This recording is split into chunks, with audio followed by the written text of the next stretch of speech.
Bonjour, on est le 25 février 2019 et ici on va calculer donc la masse volumique d'un proton ou d'un neutron. Je vais vous dire pourquoi le ou, le fameux ou, soit un proton ou un neutron.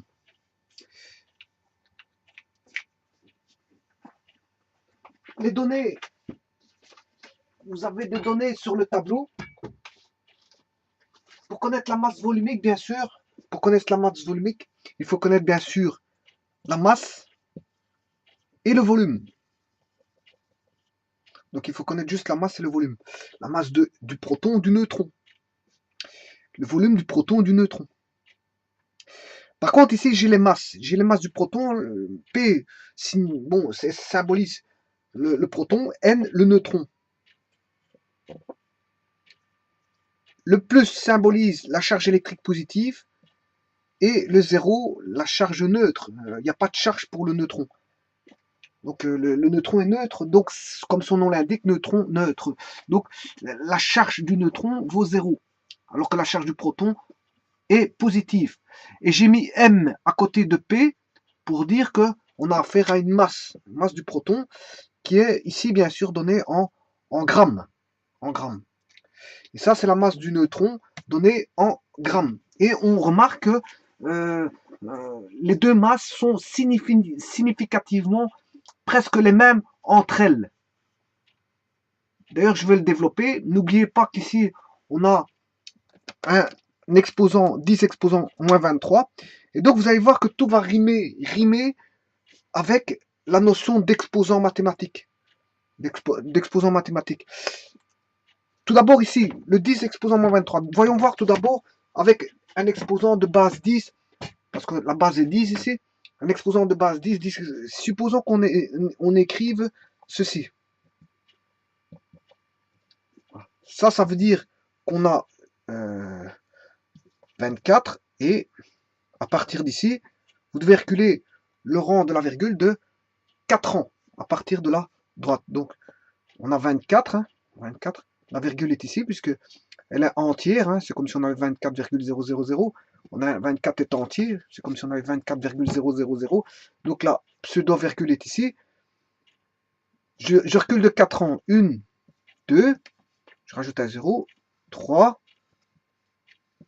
Et 4. Donc j'ai bien reculé d'un rang, 2 rangs, 3 rangs, 4 rangs. Voilà comment on écrit 10 exposants, 24 fois 10 exposants moins 4. Donc je recule d'un rang, 2 rangs, 3 rangs, 4 rangs pour avoir 0,024. 0,0024. Ou si vous voulez, 24 24 dixième, centième, millième, 10 millième, 24 10 millième. 24 10 millième.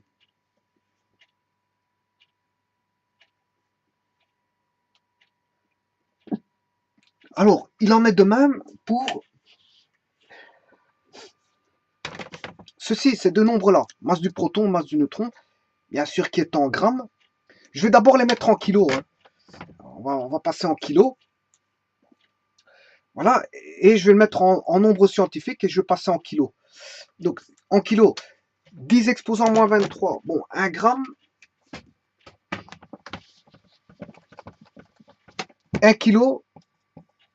1 kilogramme, c'est 1000 grammes. Mais 1 gramme, je dois diviser par 1000 ici. Donc, je divise ici par 1000. 1 gramme fait 0,001 kg. Ou, si vous voulez, 10 moins 3 kg. 1 gramme, c'est 10 moins 3 kg.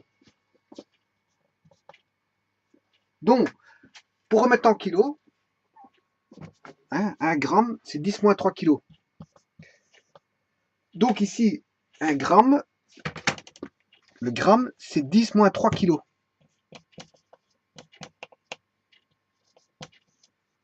Voilà. Et ici, le gramme, c'est 10 moins 3 kg. Voilà. Ce qui veut dire que ici, 10 moins 3 et 10 moins 3, 10 moins 23 et 10 moins 3, ce qui fait 10 moins 26. 10 moins 26.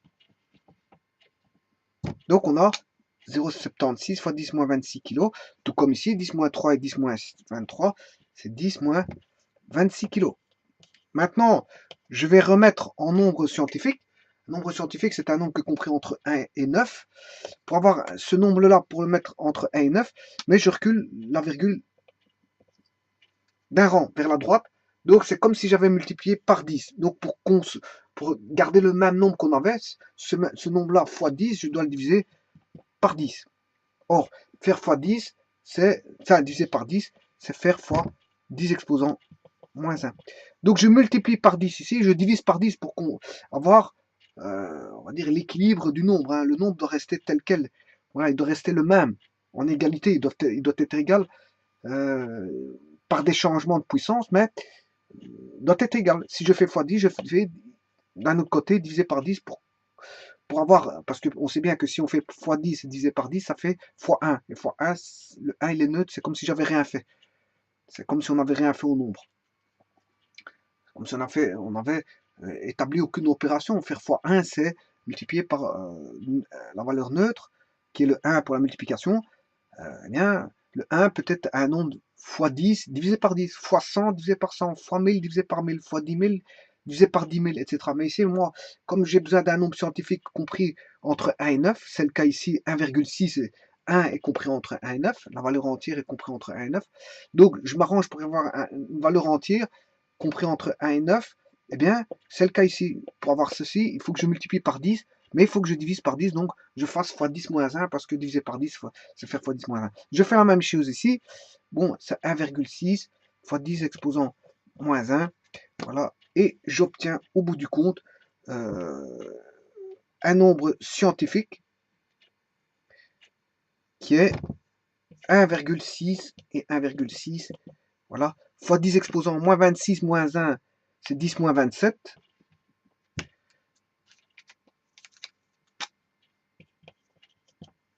Et 10 moins 26, 10 moins 1, c'est 10 moins 27. Donc la valeur fait 1,6 67. Voilà, fois 10 moins 27.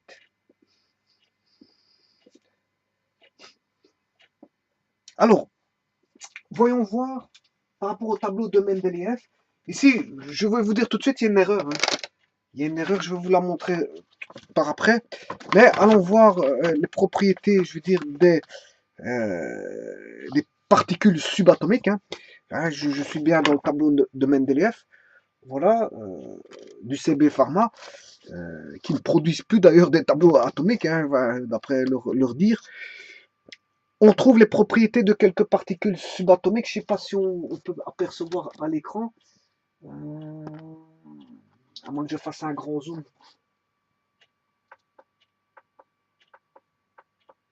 Voilà. On va essayer de faire un grand zoom. Voilà. Est-ce que je peux voir ceci? Voilà. Je vais encore zoomer au coin un peu. Voilà. Voilà. Donc ici, on voit les propriétés de quelques particules subatomiques. Et on retrouve ici le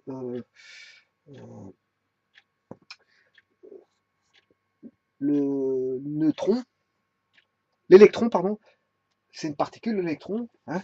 On retrouve le neutron, le proton, le neutrino et le photon. Bon, le photon ne m'intéresse pas, c'est une particule de lumière. Hein. Voilà. Et ce qui va m'intéresser, c'est pas l'électron, mais le proton et le neutron. Et en masse, on voit directement la masse ici qui est en kilos, qui vaut 1,649 fois 10 moins 27. Si on voit apparaître 1, peut-être que c'est mal.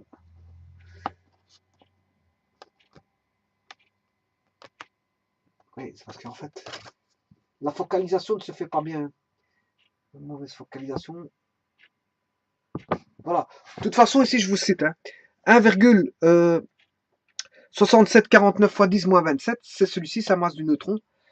Qui, en kilos, bien sûr. Eux, ils l'ont donné en nombre scientifique et en kilogrammes. Hein. Les unités sont les kilogrammes. Et bien sûr, 1,6726 pour le proton. Donc, c'est vraiment ça. Fois 10 exposant moins 27 kilos. Voilà. Je vous ai montré que dans le tableau de Mendeleïev, on pouvait retrouver, si vous voulez, la masse du proton et la masse du neutron euh, dans le tableau de Mendeleev avec voilà, dans les propriétés euh, des particules subatomiques que sont bien sûr le photon, le neutrino, l'électron, le proton et le neutron. Bon, je vous cite que en fait, il n'y a pas que ça. Il vous donne aussi la masse atomique relative du proton, neutron, électron, du neutrino et du photon, le rayon atomique. Et là, peux vous dire qu'il y a une erreur. Hein, il y a une erreur ici, puisque en fait, euh, la masse, enfin le rayon du proton est le même que celui du neutron. Et vaut 8 fois 10 moins 16, et non pas 8 fois 10 moins 6 comme il est indiqué ici. Donc ils ont oublié 1. Mais cette erreur-là, je la retrouve dans plusieurs tableaux de Mendeleev récents. Donc, cette erreur-là, ils n'ont jamais corrigée. C'est ça que ça veut dire. Hein. C'est une erreur qui a été établie, enfin, qui a été voilà, encodée, parce que c'est une histoire d'encodage. Ils ont oublié juste le 1 au niveau de l'exposant. C'est 10 moins... Le rayon fait 8 fois 10 moins 16, et non pas 8 fois 10 moins 6.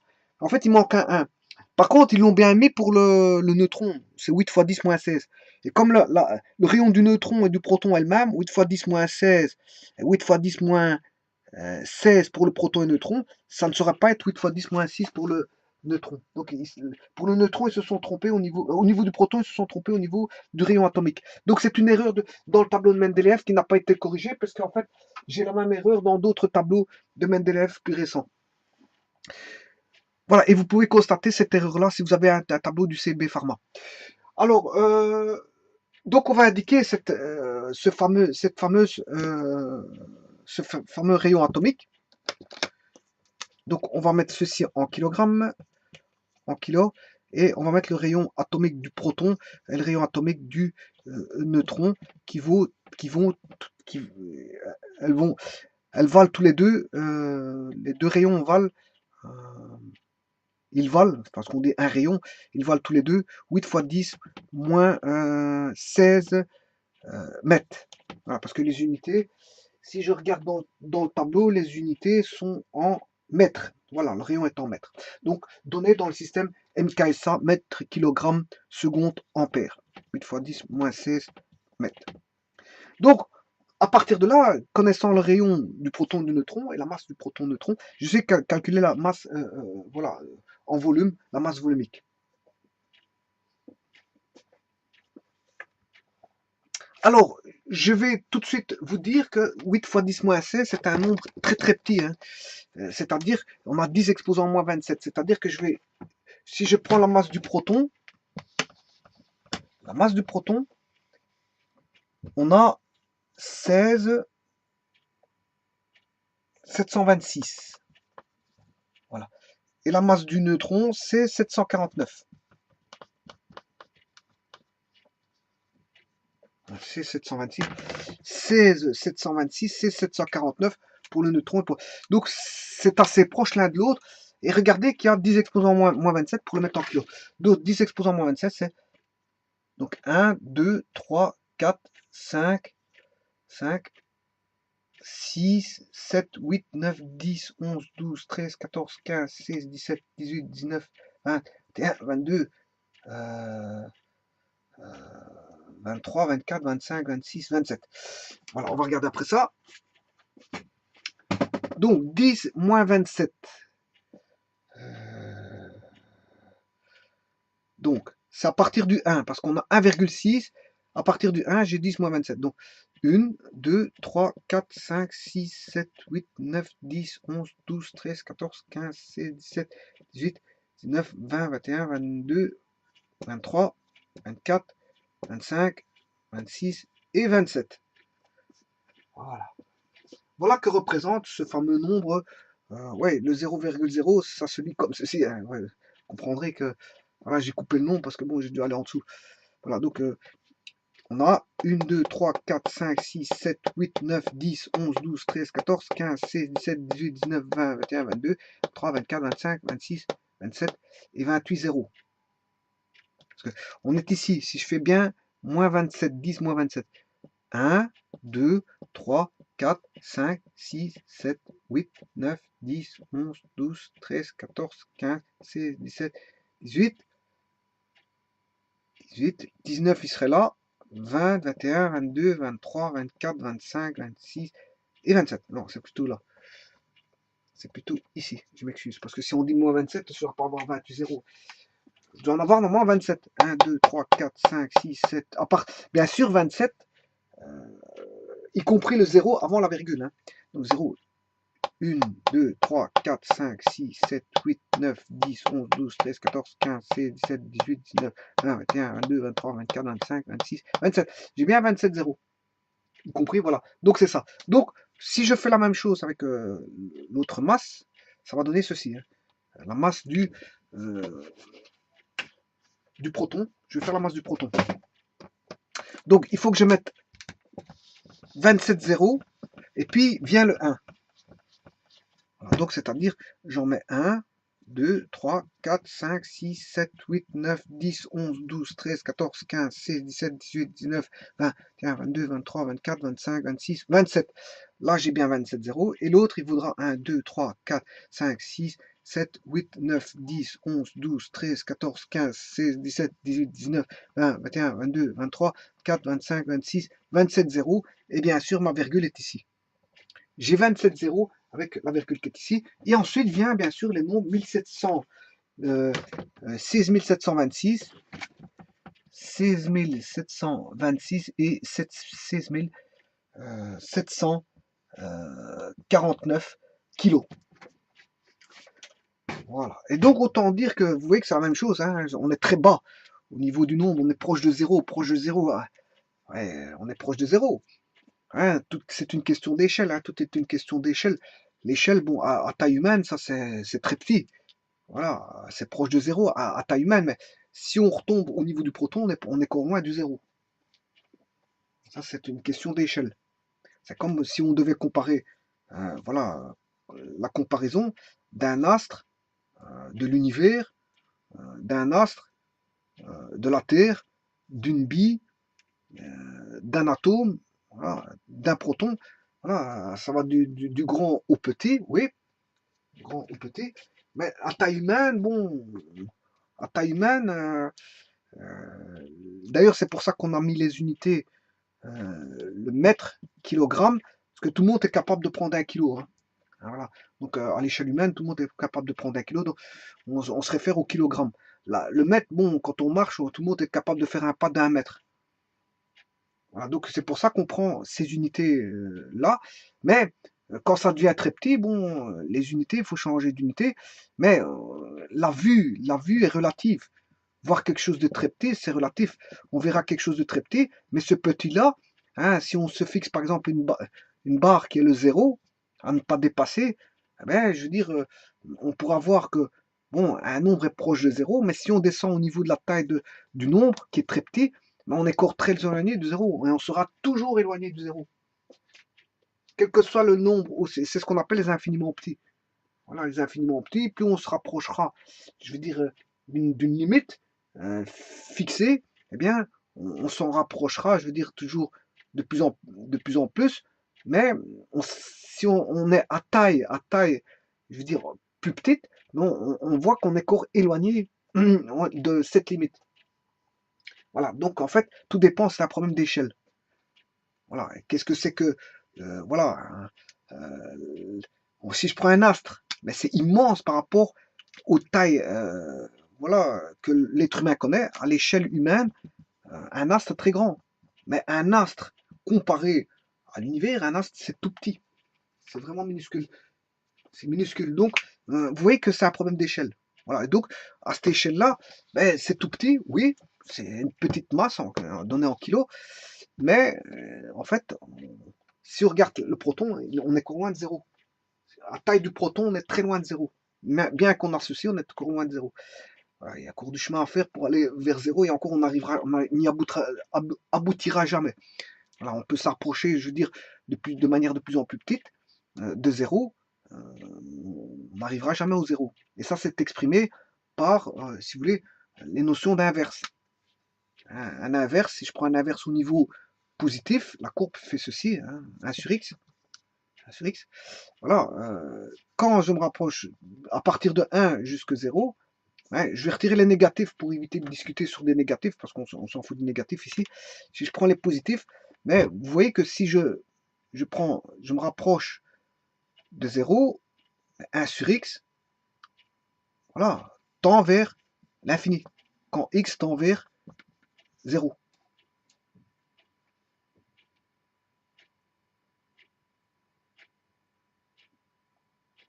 Donc, ce qui veut dire qu'ici, on a une asymptote, hein, pour 1 sur x, si vous voulez. Et donc, on a beau se rapprocher, si vous voulez, de l'infini, on s'en fout ici. Hein. Le but, c'est pas de discuter, je veux dire, de l'infini. Mais ça veut dire que plus je vais me rapprocher, voilà, mais je n'aurai pas de limite. Ça va tendre vers 0 sans jamais l'atteindre. Voilà. On va tendre vers 0, ça va devenir toujours plus en plus petit. Donc, je peux encore augmenter la taille là, mais je serai encore loin de 0 toujours. À la taille de cette petitesse, on va dire de cette petitesse, je serai très loin de 0. J'ai beau décomposer en parties, cette partie-là est toujours, si je regarde cette partie-là décomposée, mais on est encore très éloigné parce qu'à cette taille-là, on est toujours éloigné de 0. Donc, tout est une question de vue. Et donc, à taille humaine, bon, à taille humaine, c'est très petit, ouais, d'accord, mais à taille microscopique, bon, on n'est plus dans le petit. Voilà, on est encore très éloigné du zéro.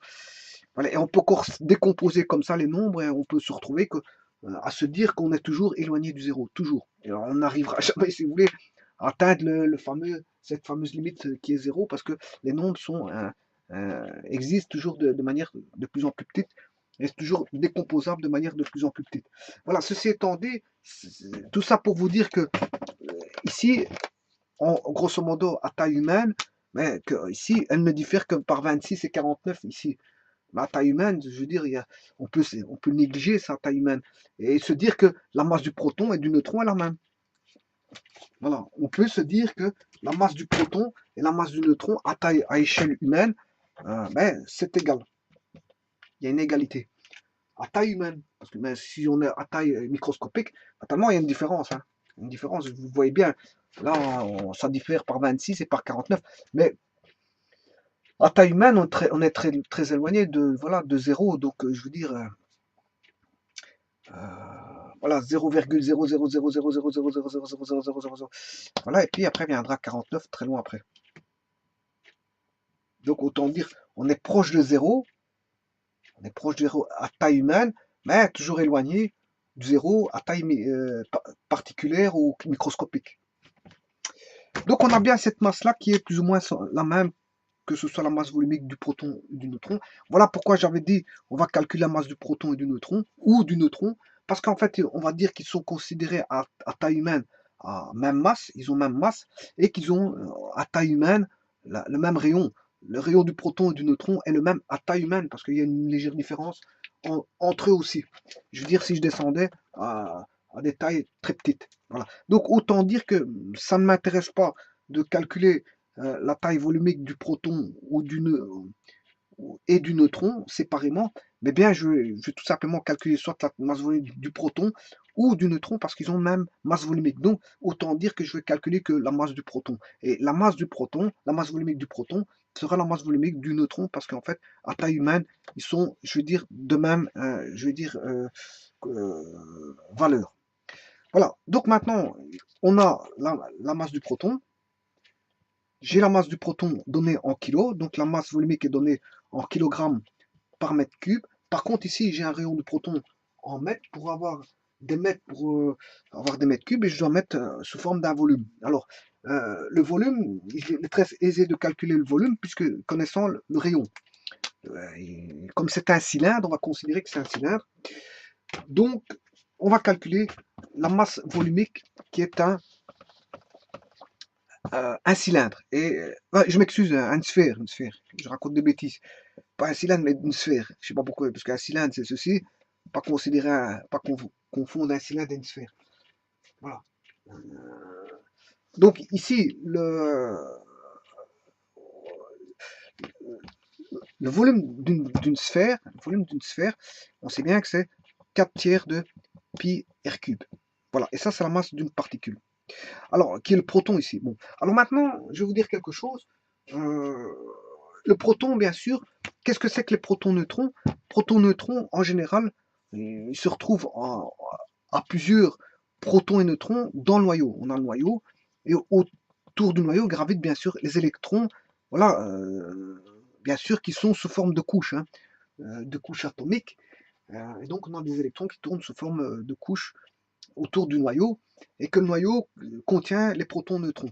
Voilà. Et il y a autant de protons que d'électrons, que les protons sont chargés positivement et que les électrons sont chargés négativement, que le neutron a une charge neutre et que le rayon du proton et du neutron sont plus ou moins de même diamètre et donc de même rayon. Hein, si je dessine des protons et neutrons, voilà, les protons, si ça c'est des neutrons, et les autres les protons, ben, je dois faire en sorte qu'ils sont toujours les mêmes diamètres ou les mêmes rayons. Mais n'allez pas entrevoir un proton d'un autre atome ayant une masse ou un diamètre différent. Et tous les protons de tous les éléments atomiques sont les mêmes. Voilà, ils ont tous le même diamètre, le même diamètre et même masse.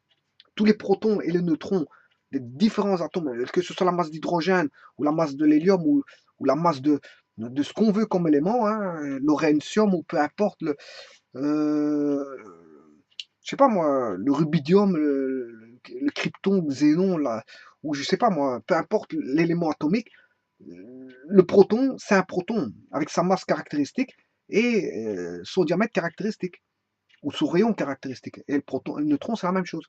Et le proton-neutron, même caractéristique.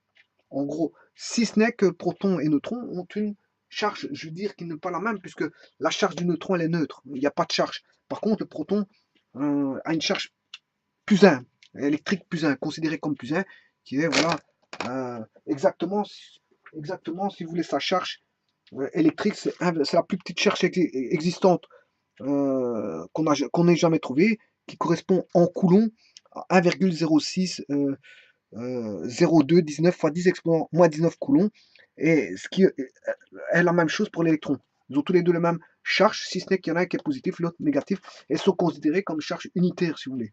On peut les considérer comme une charge unitaire, plus 1 et moins 1, ou plus E, moins E. Voilà, peu importe.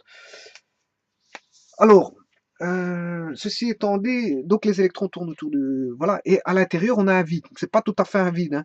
On n'a pas un vide, il y a une forme d'énergie dedans, donc on n'a pas un vide, c'est ce qu'on appelle un vide quantique. On a un vide quantique. Voilà, donc en fait, on a une certaine énergie, c'est pas véritablement un vide qui existe entre le noyau et l'électron.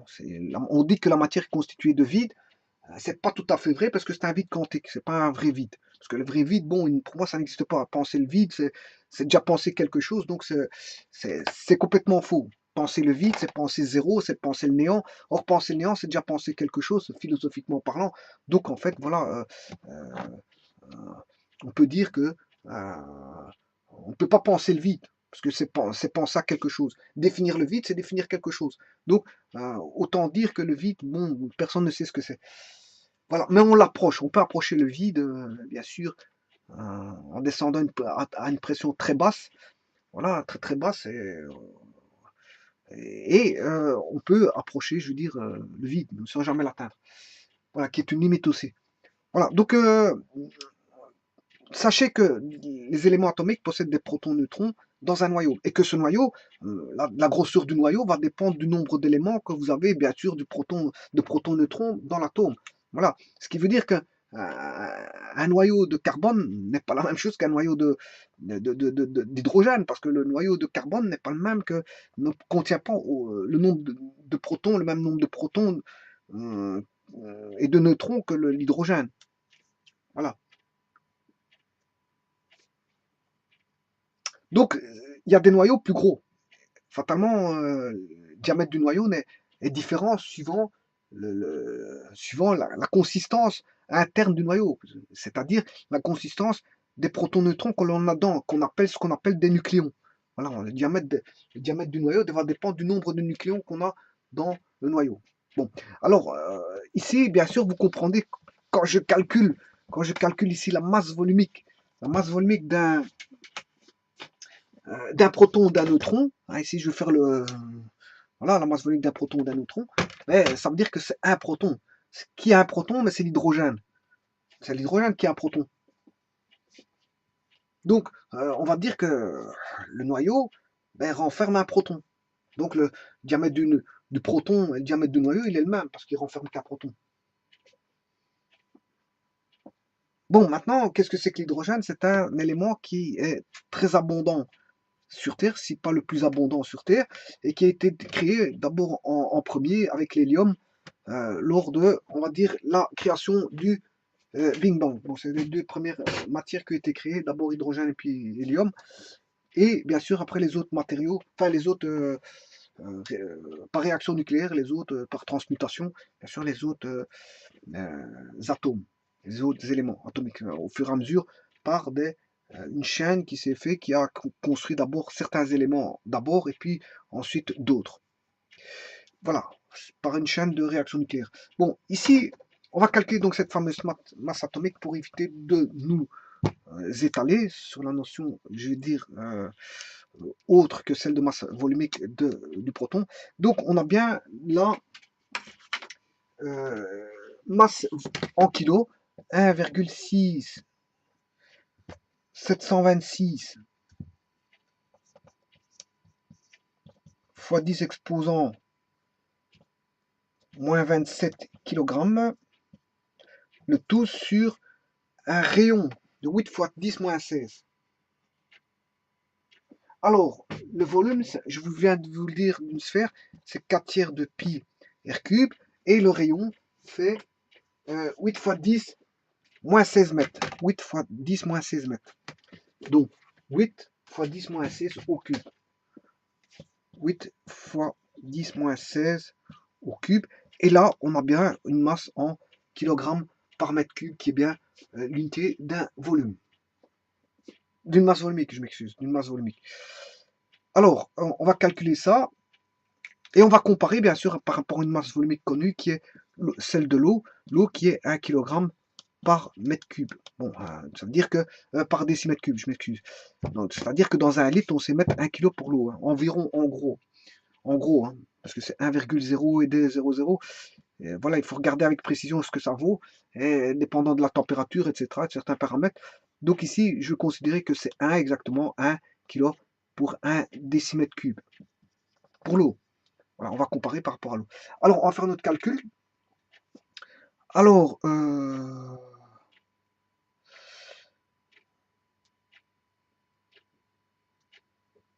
donc on va calculer ceci. Donc on a bien 4 tiers de pi r cube. Le rayon, c'est bien 8 fois 10 moins 16.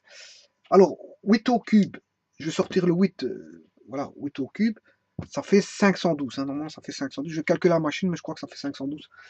Voilà. Alors, 8 au carré fois 8. Oui, c'est bien ça. 512. C'est un nombre que je connais par cœur, donc c'est pas un problème. Mais j'hésitais. Donc, vous me vérifiez. Sinon, ça risque de faire une erreur dans mon calcul au niveau de la masse volumique du proton. Donc, c'est bien 512. Alors, 10 moins 16 exposant 3. Ben, c'est 10 moins 16 fois 3. Alors, normalement, ce qui fait moins 48. Hein. Voilà, 16 fois 3. Moins 48, c'est juste. Je suis prudent et je recalcule la machine parce que il suffit que je me trompe pour que, je veux dire, tout sera mauvais. Moins 48. Voilà. Alors, maintenant, on a déjà ceci. Le 10 moins 48 va monter au numérateur. Bon, il va devenir fois 10 exposant 48. Voilà, parce qu'on sait bien que quand on fait remonter du dénominateur vers le numérateur, ben, l'exposant devient l'opposé. Si on avait plus 48, il devient moins 48 au-dessus. Voilà. Mais si on a moins 48, il devient l'opposé, c'est-à-dire plus 48. Alors maintenant, on a 48, 10 exposant moins 27, 10 exposant moins 48, enfin 48, ce qui fait 48 moins 27.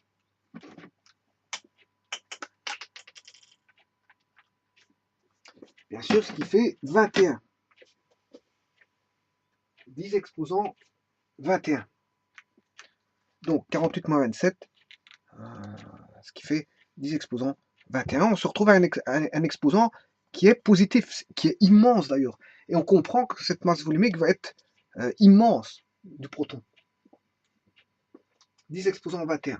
Alors maintenant, on va calculer. Est-ce que 2, 3, 5, 6, 7, 8, 512 n'est pas divisé par 3, mais si je fais... donc le 3 ici, je vais tout démultiplier par 3. Divisé par 1, ici, c'est faire fois 1 tiers. Mais divisé par 1 tiers, c'est faire en fait fois 3. Voilà, donc en fait le 1 tiers va disparaître. Voilà, alors... maintenant, je vais calculer tout ce nombre-là à la machine à calculer pour avoir une constante fois 10 exposant 21.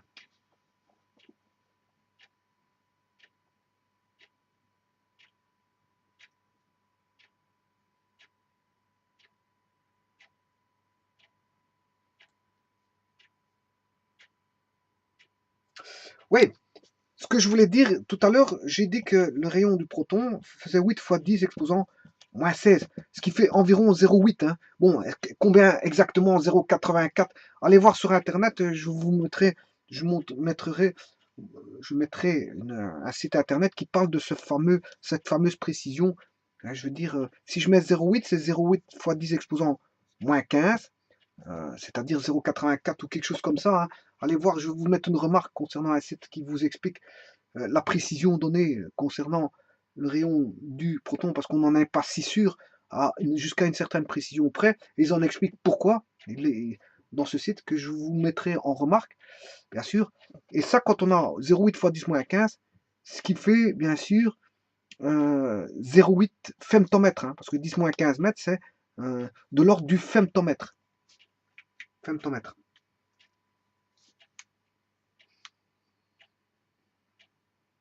Voilà, c'est de l'ordre du femtomètre. Bon, maintenant, certains vont calculer avec 10-15, environ 10-15, à la place de mettre 0,8, ils mettront environ 1. 1 fois 10-15, à la place de 0,8. Donc, c'est quand même un femtomètre. Voilà. Moi, j'étais avec un peu plus de précision en mettant un rayon de proton qui était sensiblement, je veux dire, euh, correct. Hein, mais j'ai pas été au-delà d'une certaine précision. Et je vous dis, je vous enverrai un site internet qui explique l'ordre de précision et bon, pourquoi, l'ordre de précision, comment dire, est discutable. On va dire ça, est discutable. Jusqu'à une certaine précision, c'est discutable. Voilà. Donc ici, moi, j'ai pris 0,8, c'est-à-dire, et non pas au-delà. J'aurais pu mettre 0,84 ou 0,89, je ne sais pas combien ils ont trouvé avec précision, une certaine précision qui, en fait, euh, qui justifie, mais en même temps, euh, qui ne sont pas aussi sûrs euh, de leur justification concernant une certaine précision donnée. Et ça, comme je vous dis, et je le répète, je vous enverrai le site internet en remarque. Moi, j'ai calculé que 8 fois 10 moins 16, ce qui fait 0,8 femtomètres, ce qui est plus ou moins exact. Bon, maintenant, vous pouvez approcher, mettre 1, environ, voilà, mettre 1 femtomètre, pourquoi pas. Donc, c'est-à-dire que vous diminuez la précision, parce que de 0,8 à 1, bon, c'est plus 0,8. Hein. Bon, on va calculer tout ceci.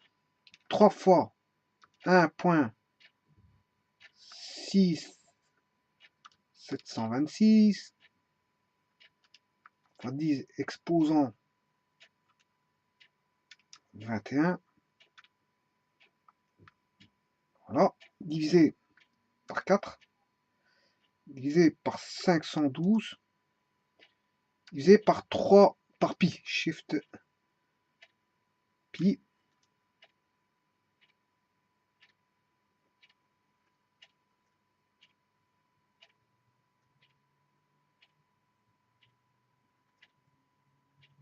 Voilà, et je trouve 7,798 90 fois 10 exposants 17 si vous voulez.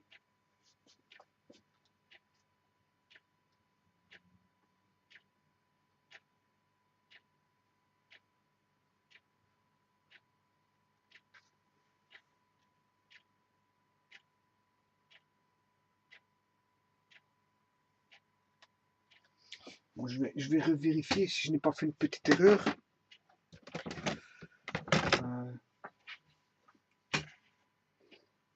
Donc on avait, ça c'est bon, on a bien 10-27. La masse, 10-27. 8 fois 10-16. Qui fait 0,8 fois 10-15, donc c'est juste, ouais.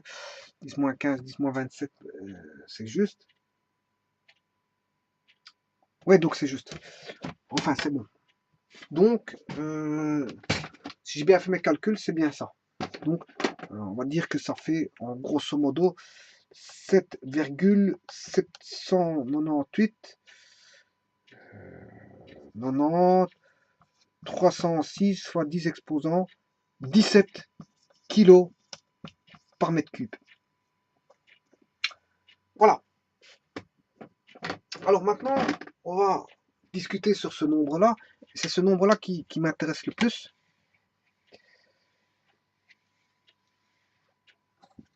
Ce qui fait 7,798. Je vais m'arrêter ici. Hein. Vous comprendrez que le restant, c'est ceci. Voilà. Je vais mettre x 10 exposants, 17 kilos par mètre cube. Maintenant, je vais mettre à la tonne. Hein. Bon, je peux mettre en tonnes. Avec 10 exposants 17.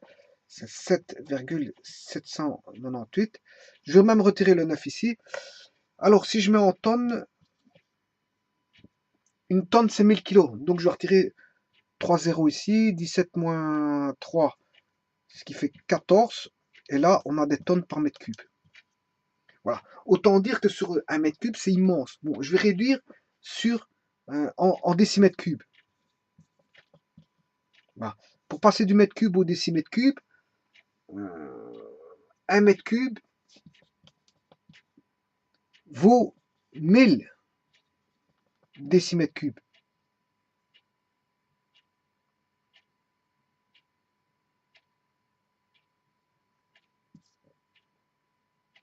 Donc,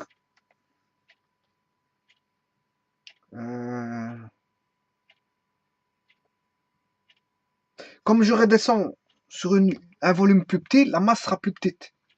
De combien de fois? 1000 fois. Si elle pèse sur un mètre cube autant, mais si je divise, je morcelle le volume, mais fatalement la masse va être morcelée aussi en partie plus petite.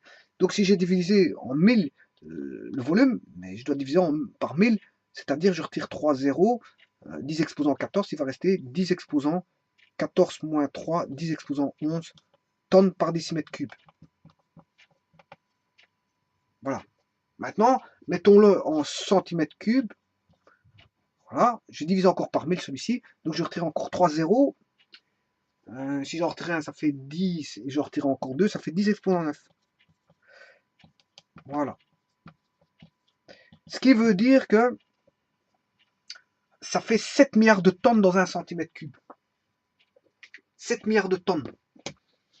Ça veut dire qu'un proton, s'il avait une taille d'un centimètre cube, hein, en sphère, hein, je peux le mettre en sphère ou en cube, peu importe, ça c'est pas un problème hein, que je mette en un cube ou en une sphère. Voilà, si je mettais voilà, un cube d'un centimètre fois un centimètre fois un centimètre, ou une sphère d'un centimètre cube, ben, j'aurais combien? Pour un centimètre cube qui n'est même pas la taille de mon doigt, ben, ce serait 7 milliards de tonnes. 7 milliards de tonnes. Autant que si vous déposez ça, si vous deviez déposer, je veux dire, un proton qui ferait un volume d'un centimètre cube, autant vous allez tout casser, bousiller. Voilà, vous mettez ça dans une maison, elle va se détruire. Hein. Tout va passer à travers. Parce que je veux dire, on sait bien que le béton, c'est autant au mètre carré. C'est autant de kilos au mètre carré. Au mètre carré, on sait mettre, je sais pas, moi, 250, 300, 400. Voilà, il faudrait voir la résistance parce qu'il y a la résistance du béton, la résistance des poutres. Bon, il y a toutes sortes de types de résistance possibles au mètre carré. Voilà, le béton, je ne le connais pas par cœur. Voilà, donc imaginez-vous 1 milliard de tonnes par rapport à ces fameux 400 kilos au mètre carré. Mettez 7 milliards de tonnes.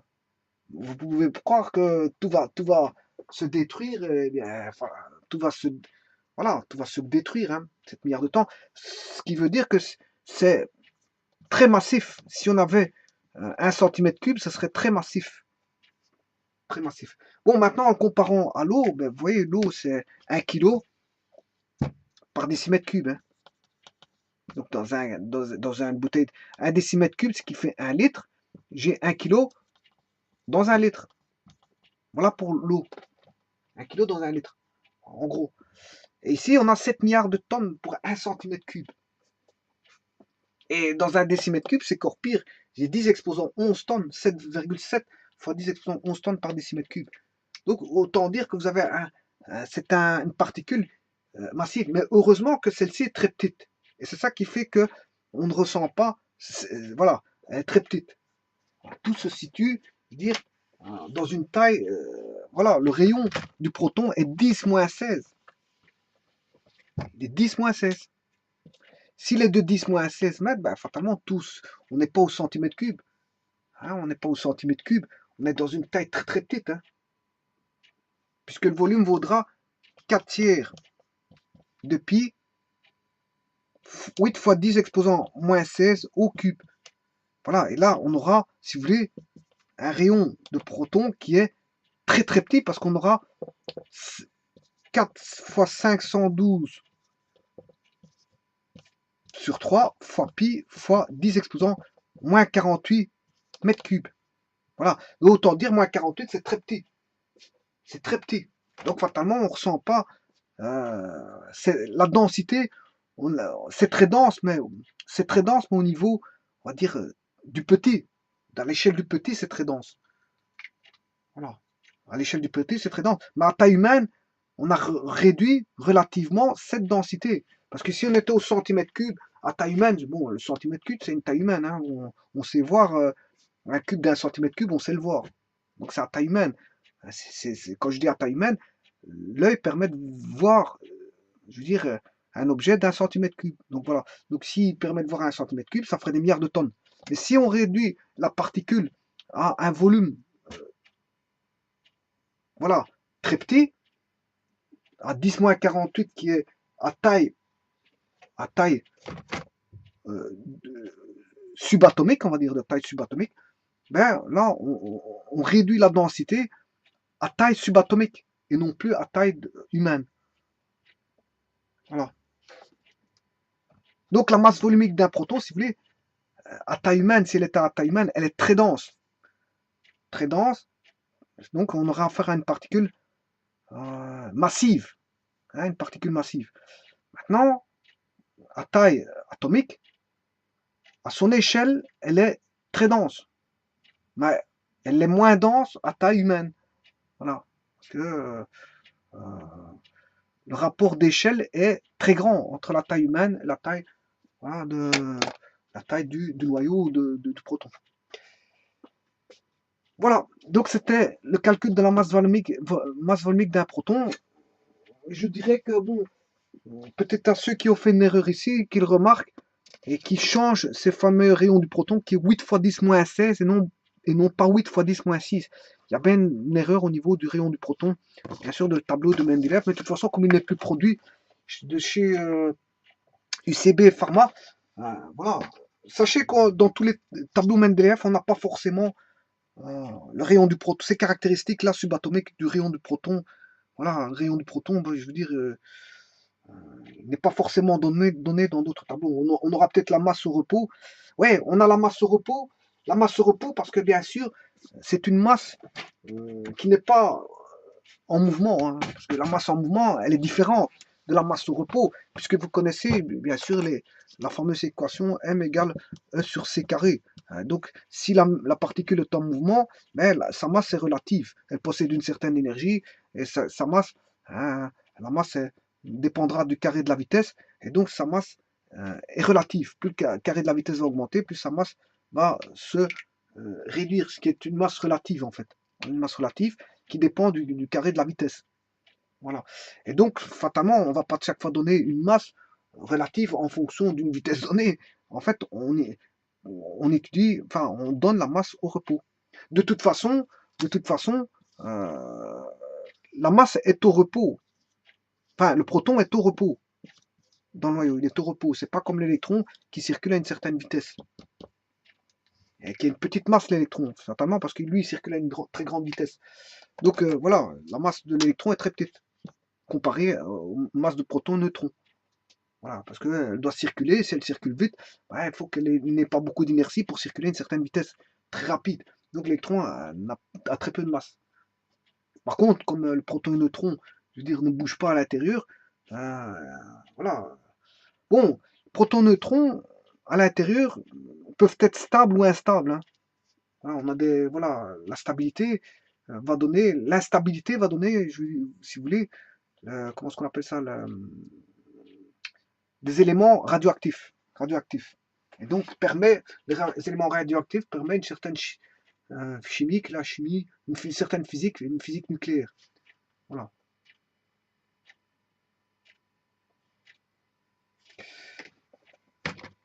Voilà. Donc ici c'était le calcul de masse volumique d'un proton. Et sachez que le neutron, c'est le même calcul parce que j'ai considéré que proton et neutron avaient plus ou moins la même masse jusqu'à un ordre de grandeur près, et même rayon jusqu'à un ordre de grandeur près, et qu'à taille humaine, je les considérais, je veux dire, de même, de même valeur que ce soit au niveau de la masse que du rayon. Donc, si j'ai calculé la masse ici volumique du proton, mais c'est aussi la masse volumique du neutron. Donc, ce sont tous les deux des particules très denses. Voilà, je vous remercie beaucoup.